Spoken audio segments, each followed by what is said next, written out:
Hey friends, I'm Dr. Molly Brinkman. I'm a small animal veterinarian near Nashville, Tennessee, and this is a show for people who love their pets. They like to laugh and realize that life is hard, but dogs and cats help. I love veterinary medicine. I'm probably obsessed with your pet, and I want pet parents everywhere to understand more about both of those things. Welcome to the Dr. Molly Says podcast. Okay, what is going on, everybody? It is cold, and that means there is ice on the ground. And I had a funny fall this week.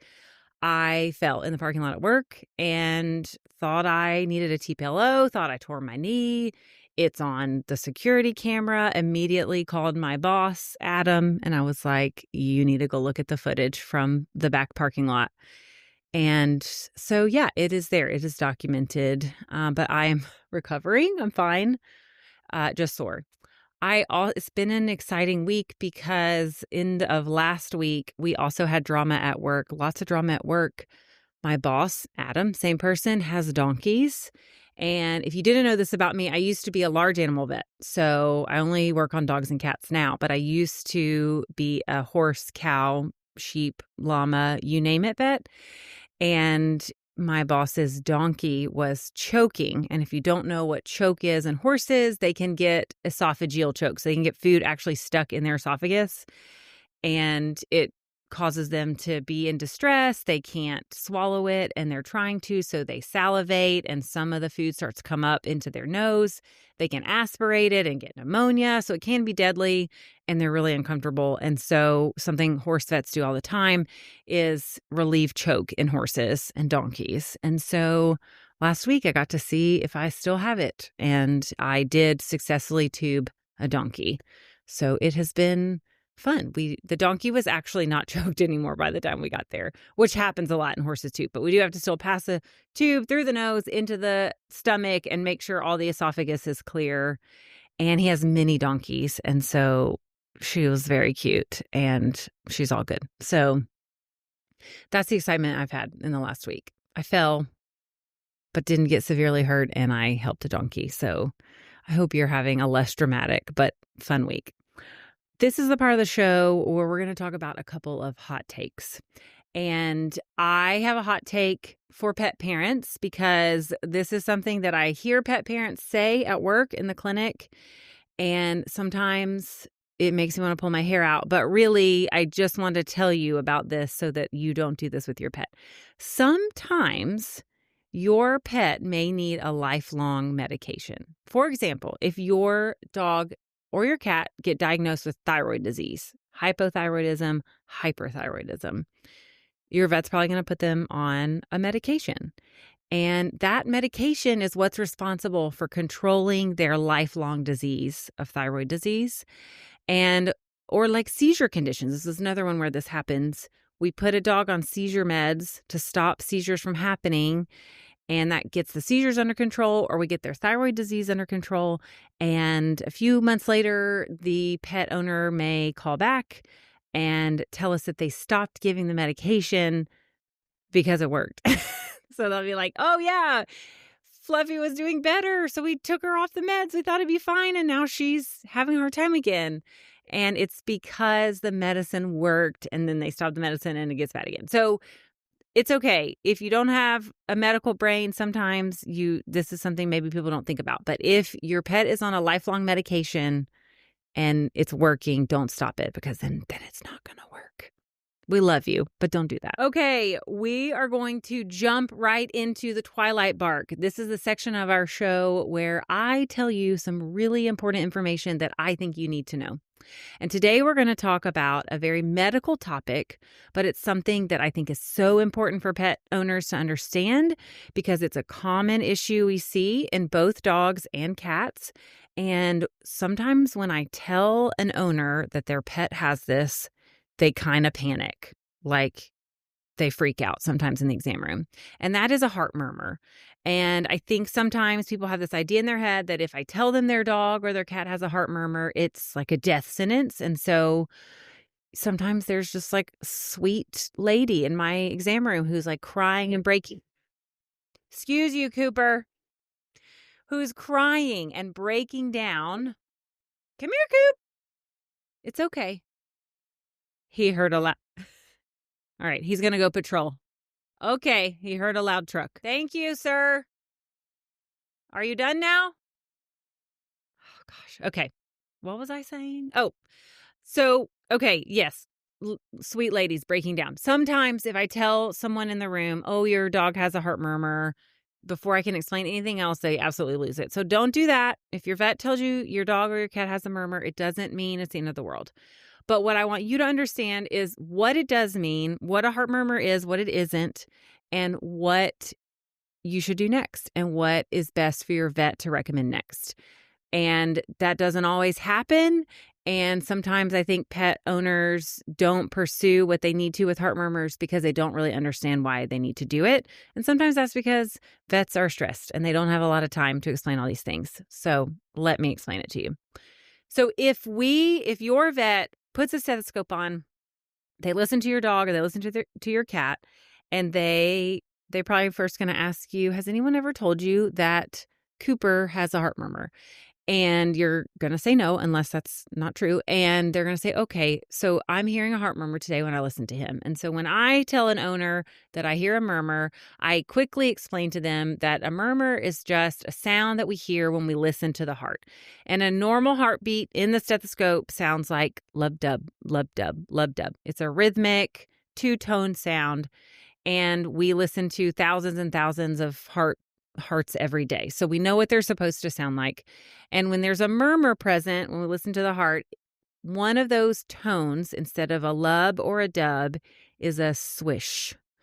And that sound is created by abnormal blood flow or turbulence of blood through the chambers and valves in the heart. And so when we hear that, we're going to listen and identify, where is the heart murmur located? Where can we hear it?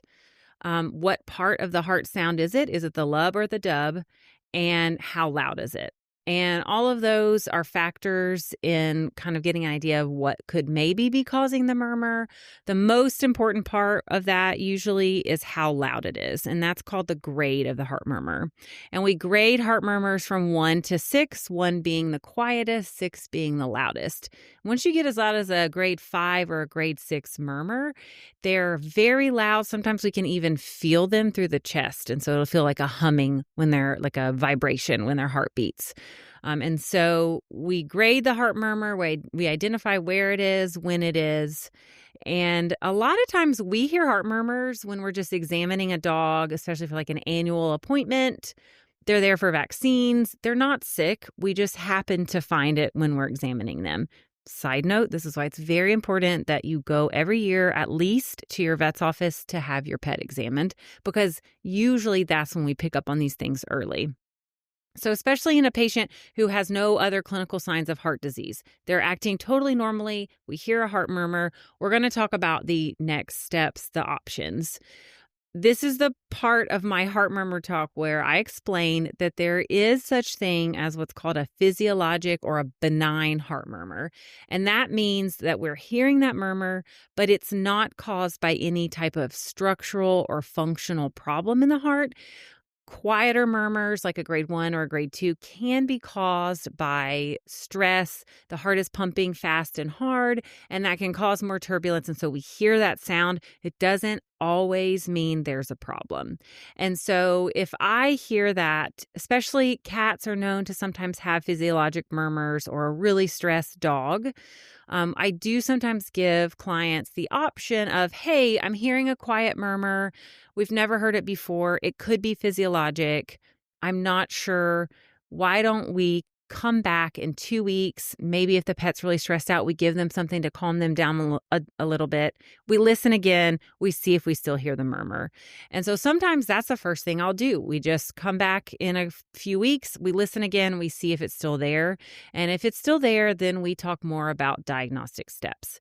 If it's a grade 3, 4, 5, 6, if it's a grade 3 or higher, that makes me more concerned that there is some type of structural or functional reason for it. And so we're going to probably automatically talk about our diagnostic options. Now, when we diagnose a heart murmur, I try to tell people It's more of a clinical sign. So a heart murmur isn't the disease. It's just a sign of possible disease. And so we have to do more digging. We have to do more diagnostics to figure out why they have the murmur. And this is a really important part of talking about murmurs with pet owners because this is kind of how we move on to the next step. So we want to know what's the heart's shape and size, and we can figure that out pretty quickly with x-rays of the chest. So a lot of times your vet might recommend we could take x-rays as the next step. We can gather a lot of information from that. It doesn't give us the full picture. It does tell us in the immediate moment, is the heart enlarged? Is there a certain part of the heart that's shaped abnormally or enlarged? What do the lungs look like? Do we have any signs of heart failure, especially if it's a really loud murmur? And then we can take an objective measurement called a vertebral heart score when we take x-rays of the heart. And that gives us, if nothing else, a baseline and tells us objectively, is the heart too big? So x-rays are a really common diagnostic when we've identified a murmur that we need to investigate. We also sometimes will talk about taking a blood pressure, especially in cats. So blood pressure reading, x-rays. There is a test called a pro-BNP. We can run that in both dogs and cats. It gives us a little bit more information about the function of the heart, the functionality of the heart. It's a really sometimes helpful tool in cats because cats are known to get a specific type of heart disease called HCM, hypertrophic cardiomyopathy, and a pro-BNP can tell us if it's more or less likely that that's the issue in the cat's heart. So those are just kind of usually in-house tests that your vet can perform as soon as they hear a murmur if you want to. So that's usually the next step once we identify a murmur. And once we do those tests, if any of them are abnormal, then we usually are going to talk about an echo. And that's the next sort of level of diagnostics with a heart murmur. And an echocardiogram is an ultrasound of the heart. And that can be performed by different veterinary professionals. Radiologists, boarded radiologists will perform echoes. That's the best possible scenario. Also, cardiologists can perform those equally as helpful.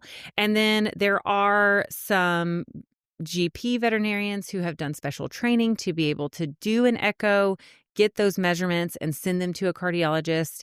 And there are veterinary technicians who have specialties in radiology or cardiology that can also gather those images with an ultrasound. So an echo, like I said, is that next step in diagnostics. The echo is what's the cool, really, like, we can look at the heart now. We can see what it's doing. We can see how the blood is flowing through the chambers.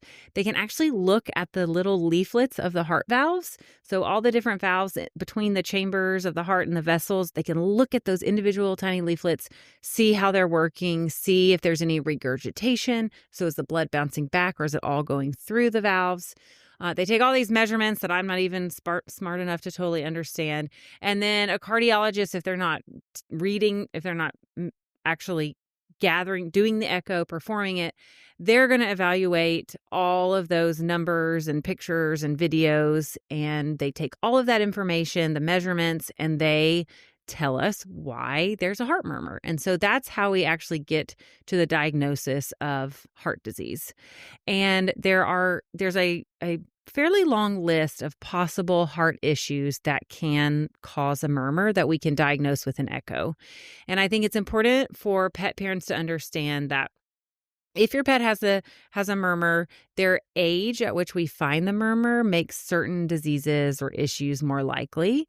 And so the kind of basic way to think about it is if a young pet, a puppy or a kitten has a heart murmur, and it's persistent. So there are some, especially large breed dogs, when they're puppies, they can have a murmur early on. And we call that an innocent murmur. It can be for a couple different reasons, but it usually goes away in a few weeks. So sometimes a vet will hear a murmur in a puppy and we'll just monitor that, especially if the puppy seems healthy otherwise. But it should go away in the first few months of their life. And so if it doesn't, if they have a murmur from a really young age and it's persistent, or we find a murmur in a younger age, like under 2 or 3 years old, we start to think about a possible what we call congenital abnormality. So like a structural issue in the actual makeup of the heart that the pet might have been born with. One of the more common things is like what's called a ventricular, sorry, I can't even say it, a ventricular septal defect. So it's like a hole between two chambers of the heart. There's different things that can cause a murmur, but that's a fairly common one. And those issues may not cause a murmur immediately when a pet is born, but as they grow, it can become more obvious. The murmur can develop because that issue is progressing. So if we hear a murmur, like I said, in a younger patient, we're thinking more structural issues, congenital problems. Cooper, I don't know what he is barking at out there. Can they hear it? Okay. This is a vet podcast, so it's perfect. So once we talk about when we have a middle-aged or older pet, we then change what we're thinking about as the cause of the murmur. And those are more either degenerative disease or other actual heart disease processes that develop with age or as a result of other issues in middle-aged to older pets. So dogs and cats both have murmurs. They both can have heart disease. What types are different on an average? So cats have less types of heart disease commonly. What I mentioned earlier, HCM, hypertrophic cardiomyopathy, that is the most common heart disease I would say that we diagnose in cats. The kind of tricky thing about HCM is that not all cats with HCM have a murmur. And so we sometimes see cats who have issues because of HCM and we didn't detect it because they didn't have a murmur. But that's why anytime a vet hears a murmur in a cat, we definitely want to figure out, do they have HCM? Because hypertrophic cardiomyopathy doesn't have a lot of good treatment options. It's actually a thickening of the muscle of the heart. And so right now we don't really have a way to stop that. And so it's a progressive disease. We can sometimes manage some of the secondary problems with it and try to slow it down. But it can be serious and it can be fatal. And so we do usually want to investigate that and figure out if that's what's going on. Now in dogs, there's a lot more options. The menu of heart disease in dogs who have a murmur is a lot bigger. When we think about valve degeneration, mitral valve disease is probably the most common type of valvular disease that develops in aging dogs. We think about the poster child for mitral valve disease. That's like a 8-year-old Chihuahua, right? Chihuahua mix. So like little smaller breed dogs. It's super common as they age for us to hear a murmur. It may start as a more quiet murmur like a grade 2, but it can progress and become louder as that valve degeneration progresses. And for you as a pet parent, when you hear the words like mitral valve disease or valve degeneration, I know you don't really understand what that means. In layman's terms, it just means that those valves that control the movement of blood between chambers of the heart or vessels start to weaken and they just don't work as well as they used to. And so they do start to develop what's called regurgitation. Not all the blood goes through. And so this is why it's so important. If your vet hears a murmur in your pet and they recommend that you pursue some diagnostics to find the source of it, you should really consider it, because I do, and I have had other vets tell me they'll talk to clients who have a pet that has had a murmur for a while, maybe even years sometimes, and they'll say, "Oh yeah, we're just watching the murmur." And that's something I hear a lot, and it does make me cringe a little bit when I hear that. Only because when we say we're watching a murmur, I don't always know what that means. Sometimes a vet may recommend that we monitor a murmur, especially like a more quiet murmur, because, maybe it's physiologic or it's just a grade 2 and that doesn't always correlate with a lot of disease. But anytime we have a grade 3 or higher, watching the murmur is really just waiting for things to get worse. Sometimes that may mean waiting for their pet to go into heart failure. And the frustrating thing about that is when we identify murmurs and we identify the cause of them, if it's a disease like mitral valve degeneration that we can actually manage, we can prolong the time that it takes for them to go into heart failure. And so if you wait for your dog to start to have signs of heart disease, like coughing, that often means they are headed into heart failure. And it's so much harder to treat them for that than it would have been if we had started medications early on, because those medications help the heart work better and sometimes completely prevent them from going into heart failure.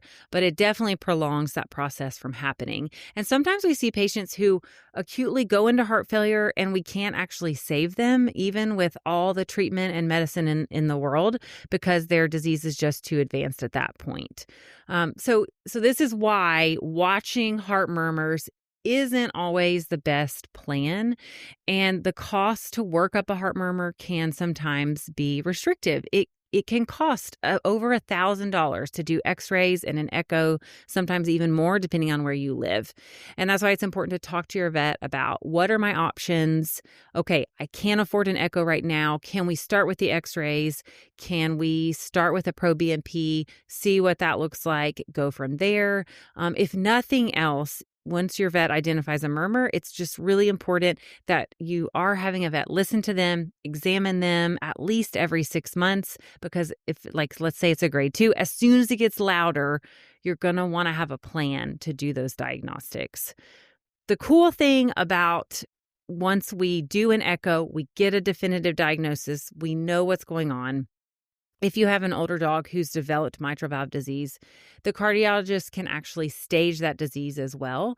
And sometimes I'll have people say, well, I did all of that workup and the cardiologist said we don't need to do anything. And sometimes people have told me that, like, well, see, we shouldn't have done the workup. But no, that's great news. That means that it's early on in the disease process. We have a baseline. We know where we're at now, and we will follow up. We'll do follow-up echoes and watch with diagnostics to see when that stage increases and at what point we need to start medications. I hope that that is not too confusing. Sometimes when we talk about these complicated medical issues, we have to use big words. We have to talk about these complex subjects. And in the exam room with your vet, sometimes there's not enough time to explain all of that. So my hope is with this is that you can understand this better. This will prompt you to ask more questions. And when you're in the exam room with your vet, if they, are not offering you these diagnostics, it is always okay to ask for them. It's never wrong to do diagnostics, especially when they're not invasive. It's never wrong to get more information. It's never wrong to get a baseline of where we're at. And heart murmurs are a really great example of that and a great time to go ahead and do that. So I hope that was helpful. I got a couple questions for our burning questions section about heart murmurs. I have posted about these things and heart murmurs in the past and had lots of follow-up questions, lots of people talking about their specific situations and wanting to know more. So Mary Kay Kennett said, we did an echo and my boy, who is 14, has been on Pimobendan for 4 years now. Does this sound like a good plan moving forward? Which is a great question. It sounds like Mary Kay has definitely done her due diligence. She did pursue the diagnostics for her pup, and she has a geriatric dog, which I love. So they did the echo. My guess is that on the echo, the cardiologist said we've got some heart disease. We're at I don't know what kind, but we're at a high enough stage to start giving medications. And Pimobendan is the medication they put her dog on. If you've never heard of Pimobendan, the brand name is Vetmedin. And this is a medication that actually helps the heart pump more effectively. It kind of gives it some oomph to do a little bit better. And Pimobendan is a pretty safe drug. A lot of our heart patients are going to go on Pimobendan. It is important that we figure out when they need to start it. We don't want to start it too early. And again, like I said before, we don't want to start it too late. And it is a long-term drug. So most of the time, once we start a patient on Pimobendan, they're going to be on it forever. So being on Pimobendan for 4 years sounds great. Keep going. A lot of times when a cardiologist reads an echo, They're going to give recommendations. You don't always see the report, but your vet at least will. They're going to give recommendations for the plan moving forward. So a lot of the time they're going to say, okay, we do need to start these meds. We don't need to start these meds. If it's a follow-up echo, they're going to maybe adjust the dose of the medications. Pimobendan, a lot of times we're going to start on a low dose and we can work up to a higher dose. They're also going to direct how often we need to do a follow-up echo. So if you've had a dog or a cat on some kind of medication, they've had an echo, if it's been 4 years since they had an echo, you might want to check with your vet and say, hey, when did the cardiologist want us to do another echo? Should we do another one? Because Pimobendan is not the only medication that can be needed with heart disease. So great question. It sounds like a good plan. I think it probably would be a good idea to ask about follow-up echoes because most cardiologists are going to want you to do that around every year. And that is much like this other question from Renee. She said, so how often should I go to a cardiologist in a senior dog? He is 13. We go once a year. Should I go to my regular vet more often and have them grade it? Yes, wonderful questions. Renee is also doing her due diligence. She has a established relationship with a cardiologist. Sounds like they're having her do echoes once a year. This is very typical. And I absolutely tell people that have dogs or cats with heart murmurs and heart disease that it's a great idea that we do, like I said, exams in our office with your GP every 6 months. More often is fine, but we always want to keep an eye on the grade of the murmur. Is it getting louder? We're going to want to check to see, are there any new clinical signs? Sometimes they're not obvious. Coughing can be a pretty obvious clinical sign of heart disease progressing. That can happen either because there's some fluid buildup in the chest. It can also happen because the heart is getting bigger or a part of the heart is getting bigger, and it can actually push on the trachea, which makes a dog feel like they need to cough. The other thing I wanted to make sure you all know is that if you have a dog with heart disease or even just a murmur that you're watching, one thing that you can monitor at home, it's super simple. Everybody with a dog with a heart murmur or heart disease should know about sleeping respiratory rate. So when your dog is asleep, they're not awake, they're not panting, they are sleeping completely relaxed, you can count how many breaths they take in 60 seconds, and that is a sleeping respiratory rate. And in and out, inhale, exhale counts as one breath. So you can count that, and you really want that to be under 30. So under 30 breaths per minute. I always tell my heart patient owners, once we, determine we're worried about heart disease in their dog especially, I'm like, once a week, take a sleeping respiratory rate, pick a day. On Mondays, we take a sleeping respiratory rate. Keep a log in your phone on a note, write down what the rate is. And sometimes what you can see is a gradual trend upward. It can be slow, but I've definitely had pet owners call me and say, hey, Fluffy's SRR has gone from 18 to 27 in the last 2 weeks. That's significant. We're probably going to investigate that further. So it's a very simple test. It's something you can do at home and keep up with what that sleeping respiratory rate is. And you can get an early sign that things are progressing and we can get on top of it.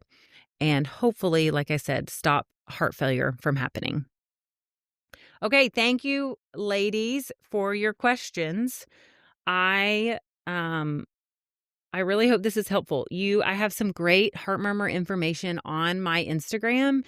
There is, I think it's a month or two ago, there is a carousel post. So there's slides with some of this information. You can slide through, check it out. I also made a video explaining some of this a while ago. And so kind of the highlights of this conversation, if you ever need a reference back to it, sort of the cliff notes. And if you are not a part of my email list, you should be, because I do send my email list newsletters with more information about topics like this. And so you definitely want to be on it so you can get more detailed information about things like heart murmurs. Okay, this has been another episode of the Dr. Molly Says podcast. If you enjoyed this episode, feel free to feel free to leave a review on your podcast platform of choice. You can find me on all social media platforms at Dr. Molly Says. And if you'd like to submit a question to our Burning Question segment, you can do that with the link at the top of our show notes to send me a text. You can also always DM me a question on Instagram. I hope you enjoyed this episode of the Dr. Molly Says podcast. Have a great day.